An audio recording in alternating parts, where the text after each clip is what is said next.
Cool. So last time we kind of got off the bright side of the road and went down a very hard path in conversation, but like everyone I spoke to, that was part of your life and you always find the positive in everything. So yeah, we're going to get back on the bright side and talk about the day. Well, I want to talk about when you met Mum, because you met Mum and then shortly after you went away, and you were meant to be away for 6 weeks, and you went for 5 years. 5 years.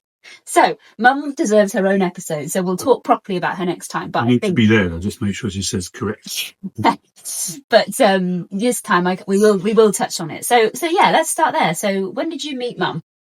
So I came out of the army. I went to Malta for a while. Some pictures here somewhere. Went to Malta for a while just to sort of wind down after the army. So I stayed in a place called Tashbish, and then up in Mostar town. I lived in a little house called One Prison Street. Anyway, we won't digress. So I was there for a while, and then I came back. So then Jez was working on a contract in London. I won't bore you with the details, but he got a phone call saying, "We need you in Dubai." So he said to me, "You're going to cover for me." Well, I've never done his job before. He was a commissioning engineer. There's that twin thing again where you just... Yeah. And my hair had grown a little bit by then. And so he went off to Dubai and I joined the boys at Paddington Post Office, basically. It was building a new post office. And I pretended to be him. Didn't know what I was doing. The guys covered for me.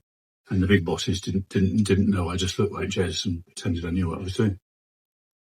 So that was that. And then I met somebody who was a hairdresser, and she said, "I can get you a job with L'Oreal as a sales and marketing guy for L'Oreal." This is when you had a shaved head? No. My hair had grown slightly. So I met this guy at L'Oreal, Ronnie Dixon, a lovely, lovely Irish guy who was heading it up, and anyway, he employed me, and I was with L'Oreal. You were a model for L'Oreal? No, I was a salesman. Oh. Ronnie Dixon left. He went up the echelons of L'Oreal, and we used to always meet in the pub on a Thursday night, and I had to ring my figures through this new guy. Can't remember his name now. This new guy, and he didn't like me at all. And so I was in the phone box on the stairs in the pub, and he was really cheesed off with me. And he said, "Look, this is just not good enough. We can't have you doing this." And I said, "All right, I'll resign." So I resigned there and then from L'Oreal. It was 4 years. I was with L'Oreal for about 4 years. Oh, wow. I absolutely loved it, except this particular guy I didn't get on with. And then I went back into the bar, and Rupert's dad and Rupert and Marcus, I think, was there as well in the bar. And they said, "You okay?" I said, "Well, no, I've just resigned." And Rupert's dad went, "Well, do you fancy being a car salesman?" And that was on the Thursday night. And I started as a car salesman at Roundabout Car Centre selling Opals on the Monday. Oh, that is brilliant. So that was it. So how old were you then? 21. So at this point, 22. you hadn't met Mum? I hadn't met Mum at that stage. But then I went to the Mill, the Signature Mill, which is like a nightclub. And A disco.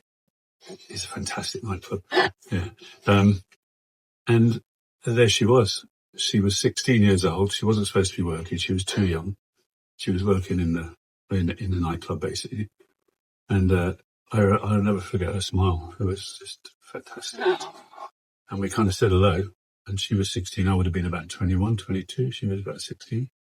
And that was it. We sort of parted there and didn't see her again for quite a while. And then I used to play quite a bit of squash in those days. And I was at the swimming bars and squash centre in Henley. And I bumped into this girl having a coffee. And she was from Florida. She was from Fort Lauderdale. Can't even remember her name. I literally only met her and had a coffee. And she said, "If you ever want to come to Florida, I'll put you up and get you a job." So I thought, "Oh, well, that's great." So that's basically what I did. She went back to Florida. I never had a relationship or anything with her. I just knew her. And so I was in the Crown Inn at Play Hatch, which was owned by Jenny Agutter from Big Peter, funny enough. And I was playing pool with this guy and chatting away to him. And my accountant at the time, Sammy Lean, he said, you need to spend some money. You need to buy something. I said, "I'll buy a nice car." He said, "No, you need to buy something substantial. You need to buy a house." And a house? I'm 21 years old. I said, "You got to be joking. I don't want a house." He said, "No, you need a house." Anyway, I was playing pool with this guy. And I said, "I've got to buy a house." He said, I got a house for sale up the road." So we finished playing pool and we drove up the road to his house. There was a 3-bed semi on a lovely modern estate. And we shook hands and bought the house, basically. Long story short. How much was that house back then? So it was £12,500. And the down payment, the deposit on the house was, not deposit, it was down payment. So it was a month's wages. L'Oreal was £600. Wow. So 600 quid, and I owned the house.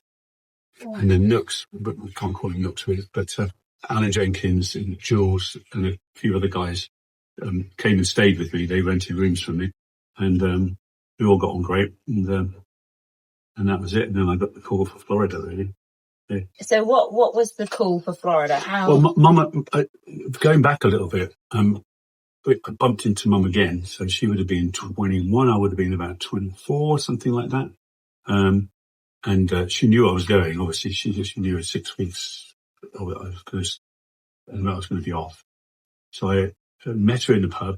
Oh, so it was already planned to go to Florida when you got with already her. all planned, Right. yeah. So, and then she came in the pub with a friend, and I looked. And she had that fantastic smile again, and I went over and started chatting to her, and then I said, if I invited you out, would you come out? And she said yes. And then I walked off. And Mum would tell you, she was like, what's going on? And of course I didn't realise, and then suddenly realised that I hadn't taken the number back. 10 or 15 minutes later, went back, got a number. Anyway, so I invited her out, and then went and picked her up. And on Friday nights at the pub, everybody from the pub, when it closed, took cases of beer and food and stuff, and we went to this remote wood up in Solling Common, and lit a big bonfire, and we'd all stay there till morning, really. And anyway, so picked Mum up from her sisters, Nikki. Sorry, Nick. And took her home. I think it was 3 days later. Oh, and there's no mobiles at this point. No mobiles so she's or not anything like checking that. in. And she's going mad. So, and then so Kipps went back home, and Nikki slapped her from what I can gather, and that was it. But we went out together for a while then, and it was lovely. There's some lovely pictures, and I had quite a bad horse accident. Jules was with me, and we went out on some horse thing on a Tuesday night. I said here. Yeah, that's it. Yeah. So we were galloping up a path, a track, and my horse, which was the Palomino, called Amos, decided to bite Julian's horse.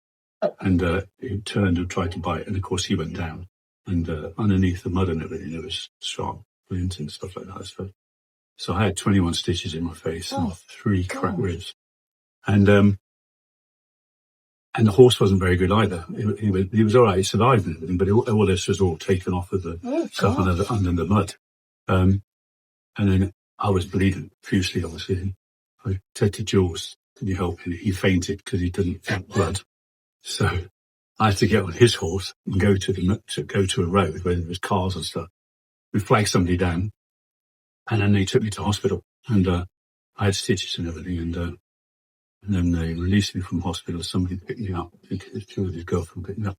Went home, and on my dining room table was a bottle of Jack Daniels from Pip. Oh. I was supposed to be going out with her that night, which was lovely, and I thought, this is a keeper. She's the one. She's the one, yeah. Oh, yeah. Bless her. Oh, that's amazing. Yeah. So everything was going well. Mum was winning you over. And then the plan was to go off to Florida. I think I had my flight booked. Yeah.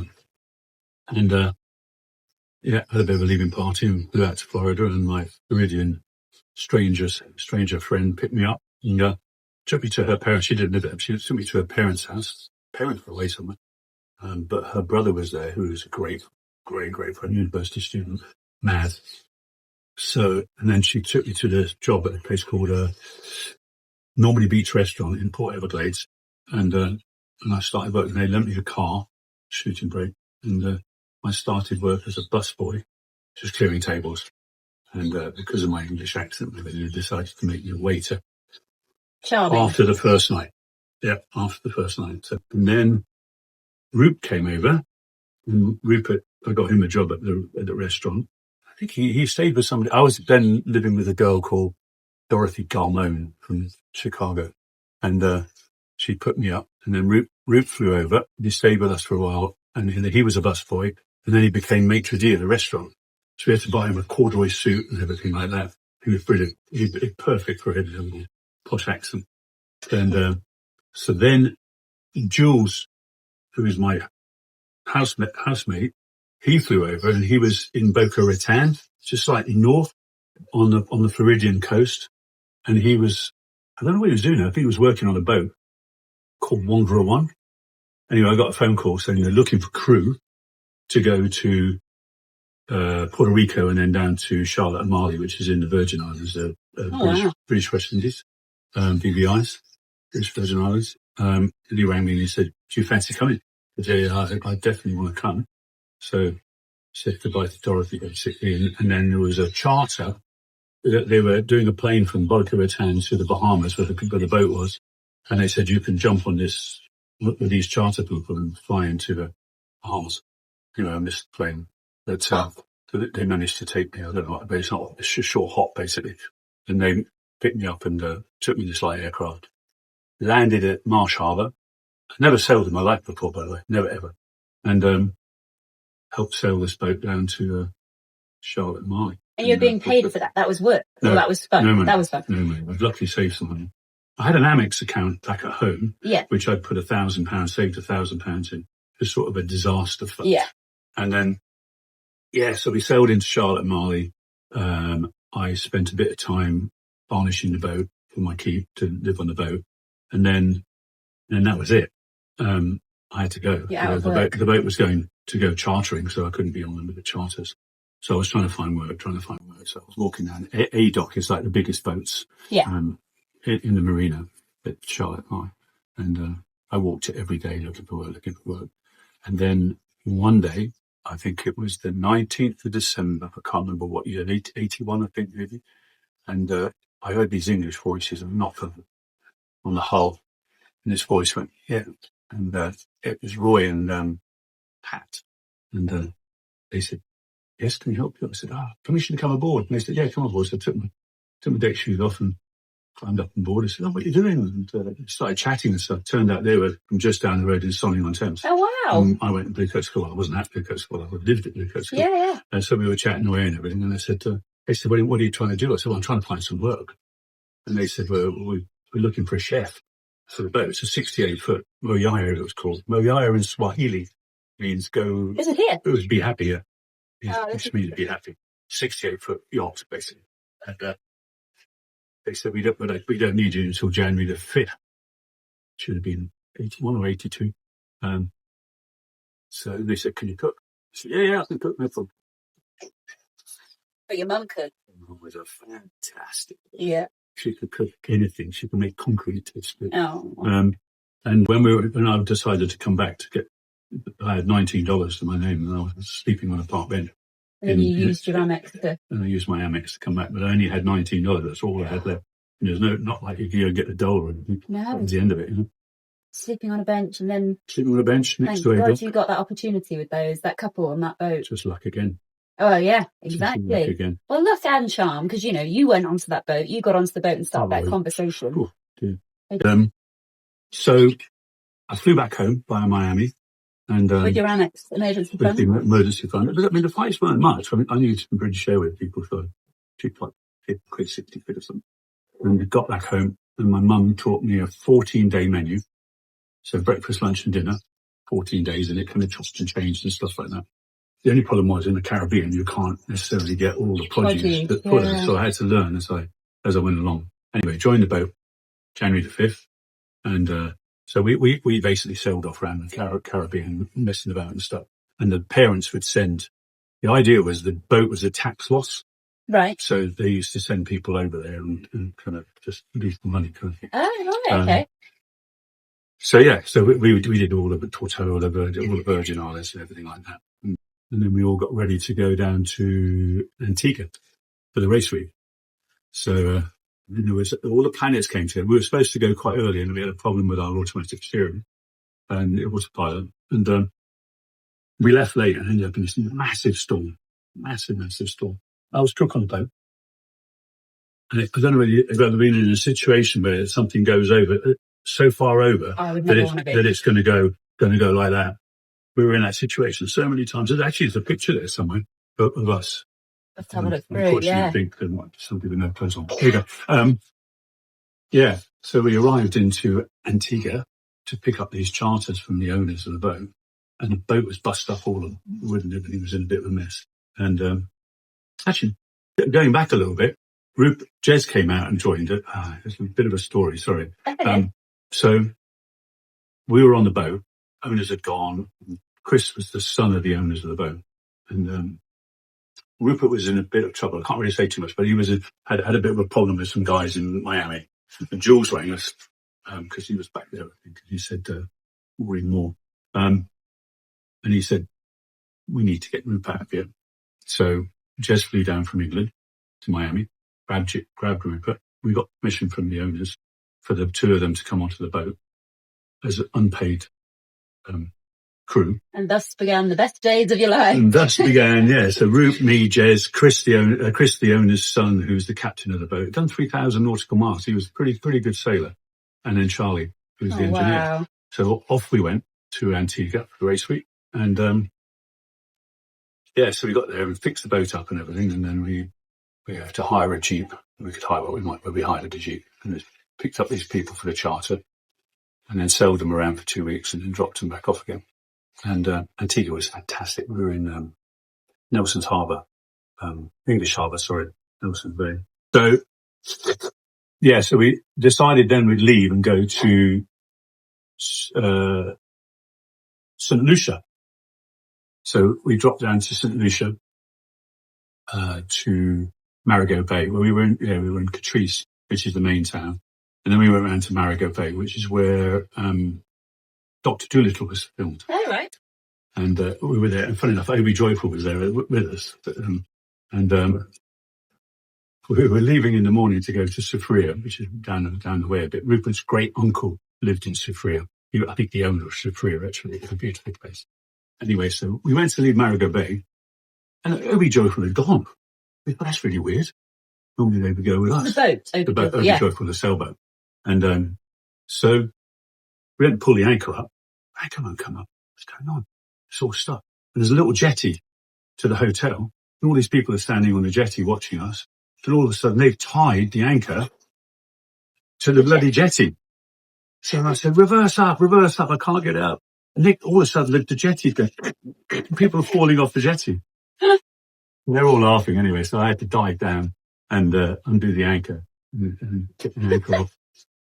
Taking half of the jetty with you. Yeah, it didn't. I don't think it damaged it too much. And then off we went to Soufrière, and got to Soufrière, and we moored. It's called Mediterranean mooring. So you put an anchor out, and then you reverse back on your anchor. And then in the book, there's a book on the Caribbean to say, where you should go, what etiquette you should have.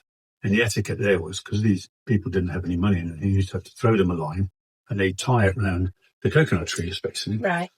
So we reversed up and threw these lines out. And these kids took the thing and we gave them the money and everything, no problem. And of course, all their little sheds and stuff were all underneath these trees anyway. So off we went for a few beers in Soufrière. And then we heard basically it's a run aground alarm, which means that your anchor's dragging and you're going up against the rocks. So jumped in the whaler, whizzed back round the corner. And Chris jumped on the boat and basically hit this button and he threw both throttles directly forward, went like that, and of course the pitch black, and the palm trees went, and all the coconuts fell off, and they thought World War III had hit. All these people running around screaming and everything like that. And I don't know what happened, but anyway, but we set the anchor and everything's all right. Oh, brilliant! So that was St. Lucia. So we left St. Lucia. We got a phone. We got a message from the owners to say well, they want to bring the boat back in our own time. Bring the boat back to Newport Beach, California. For a refit. They wanted to do some stuff to the boat. So they said, can you bring it back? So we said, yeah, no problem. So we left St. Lucia and sailed to Bonaire, which is in the Dutch Antilles. I think there's Bonaire, Aruba and Curacao, which is just off the Venezuelan coast. And we left there and then got to Panama Canal. And I think it was Panama City, this side of the Caribbean side of the canal. Oh, amazing. And then we got raided by the police. Oh. I was in getting stores from town. I think, I was getting thought Rupert and Jez were still on the boat at that stage. And Marie, I don't know how Marie got there, but Marie got there. Oh, Pina Colada Regatta. That was it. Got to tell you, Pina Colada Regatta. So in the Caribbean, just before or just after Charter Week, they had the Pina Colada Regatta. So basically all the captains to line up on the dock. All the boats are anchored off. They're not allowed to pick their anchors up. And then they have to drink a jug of Pina Colada in one. Yeah. And then they have to stand and then on a broom end, yeah. run around in a circle, and then get back into the dinghies, row to the boat. And then they're not allowed to put the sails up or pull the anchor up until the captain is on board. So they did that. Oh, anyway. great fun. And then Marie was working on a 80-footer. Who's Marie?